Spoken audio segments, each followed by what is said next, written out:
Where did that idea come from that that's cheating? A man who has two women, that's not necessarily a mistress. That's just his other woman.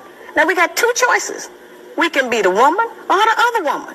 We don't have but those two. And I'm not saying that a lot of men are not just running around. I'm not talking about that.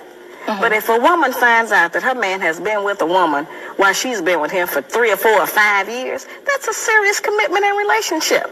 And if it hasn't taken anything from me, if I'm not going short of anything, and if this is what he thinks his responsibility is, then what kind of hell are you going to go through to prevent that? Since we cannot stop him. Now, I know we don't like that. I don't like that.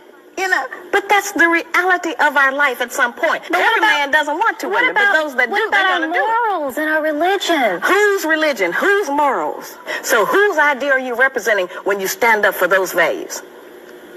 Not ours. Somebody else's. And it may work for them. But it doesn't work for us.